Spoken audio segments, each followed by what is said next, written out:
Hi കൂട്ടുകാരെ, പുതിയൊരു വീഡിയോയിലേക്ക് സ്വാഗതം.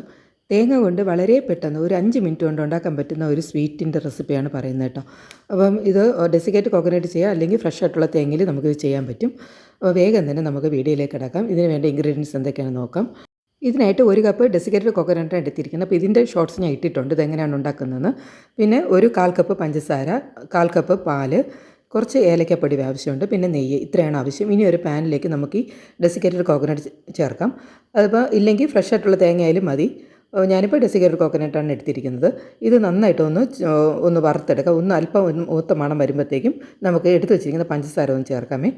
അപ്പം ഡെസിക്കേറ്റഡ് അല്ല, നമ്മൾ സാധാരണ ഫ്രഷ് ആയിട്ടുള്ള തേങ്ങയാണ് ചേർക്കുന്നെങ്കിൽ ഈ ഒരു പരുവാവുന്ന വരെ ഒന്ന് വറുത്തെടുക്കണം കേട്ടോ. അത്രയേ ഉള്ളൂ കാര്യം. ഇത് ഒന്ന് ഡ്രൈ ആയിട്ടൊന്ന് റോസ്റ്റ് ചെയ്ത് ഈ ഒരു കണക്കാവുമ്പോഴത്തേക്കാണ് പാലും പഞ്ചസാരയൊക്കെ ചേർക്കണം. ഞാനിപ്പോൾ എടുത്ത് വെച്ചിരിക്കുന്ന പാലൂടെ ചേർത്ത് നന്നായിട്ടൊന്ന് പാനിൽ നിന്ന് വിട്ട് വരുന്ന രീതിയിലോട്ട് ഒന്ന് ആവുന്ന വരെ നമുക്കതൊന്ന് കുക്ക് ചെയ്തെടുക്കണം.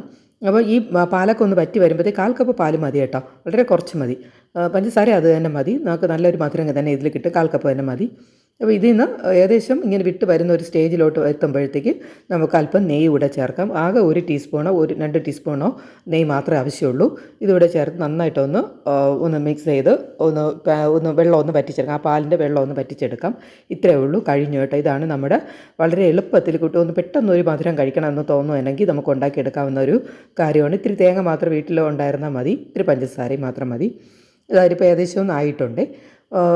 ഇനി നമുക്കിതിൽ ഞാനിപ്പോൾ അല്പം കൂടെ നെയ്യൊന്ന് ചേർക്കുന്നുണ്ട്. ഒരു 2 ടീസ്പൂൺ നെയ്യ് വേണം. കുട്ടികൾക്കൊക്കെ അതിൻ്റെ ഒരു നെയ്യുടെ ഒരു ഇതും കൂടെ കിട്ടുമ്പോൾ നന്നായിരിക്കും. പിന്നെ ഇത്തിരി ഏലക്കപ്പൊടി കൂടെ ചേർക്കുന്നത് ഒരു ഫ്ലേവറിന് വേണ്ടിയിട്ട്. നമ്മുടെ റെഡി ആയിട്ട് ഇത് ഈ ഒരു കണക്കിന് ഇങ്ങനെ ഉരുണ്ട് വരും കേട്ടോ. ഇതാണ് അതിൻ്റെ ഒരു പരുവം. അപ്പോൾ നമുക്കൊന്ന് ഞാനിപ്പോൾ നന്നായിട്ടൊന്ന് തന്നെ വെള്ളം വന്ന് വറ്റിച്ചെടുത്തിട്ടുണ്ട്. ഈ ഒരു കണക്ക് വേണം കേട്ടോ, ഇല്ലെങ്കിൽ അത് വെള്ളം ഉണ്ടെങ്കിൽ നമുക്കത് അത്ര ഒരു സുഖം തോന്നില്ല. അതുകൊണ്ടാണ് മാക്സിമം വെള്ളം ഒന്ന് വറ്റിച്ചെടുക്കുക. എന്നാൽ അടിയിലൊന്നും കരിഞ്ഞ് പിടിക്കാത്ത രീതിയിൽ വേണം അത് ചെയ്തെടുക്കാനായിട്ട്. നന്നായിട്ടൊന്ന് വറുത്തെടുക്കും പോലെ തന്നെ അടിയിലൊന്നും പിടിക്കാത്ത രീതിയിൽ ഒന്ന് റെഡിയാക്കി എടുത്തിട്ടുണ്ട്. ഈ ഒരു സ്റ്റേജ് ആകുമ്പോഴത്തേക്കും നമുക്ക് തീ ഒന്ന് ഓഫ് ചെയ്യാം. ഇനി നമുക്ക് മറ്റൊരു പാത്രത്തിലോട്ടൊന്ന് മാറ്റാമേ. ഞാനിപ്പോൾ അതൊന്ന് മാറ്റിയിട്ടുണ്ട്. വളരെ ടേസ്റ്റി ആയിട്ടുള്ള തേങ്ങ കൊണ്ട് വളരെ പെട്ടെന്ന് ഉണ്ടാക്കി, ഒരു മധുരമൊക്കെ കഴിക്കണം തോന്നുന്നത് നമുക്ക് പെട്ടെന്ന് ഉണ്ടാക്കിയെടുക്കാവുന്ന ഒരു കാര്യമേ ഉള്ളൂ. കുട്ടികൾക്ക് വളരെ ഇഷ്ടപ്പെടും കേട്ടോ. ഇത് നമുക്ക് കെമിക്കലൊന്നും വേറെ ഒന്നും ചേർത്തിട്ടില്ല. പാലും പഞ്ചസാരയും തേങ്ങയും മാത്രമേ ഉള്ളൂ. അപ്പോൾ എല്ലാവരും ഒന്ന് ട്രൈ ചെയ്യുക. ഇഷ്ടപ്പെട്ടാൽ ഒന്ന് ലൈക്ക് ചെയ്യുക, ഷെയർ ചെയ്യുക. പുതിയൊരു വീഡിയോയുടെ കാണാം. Okay, thank friends, and also thank you for watching.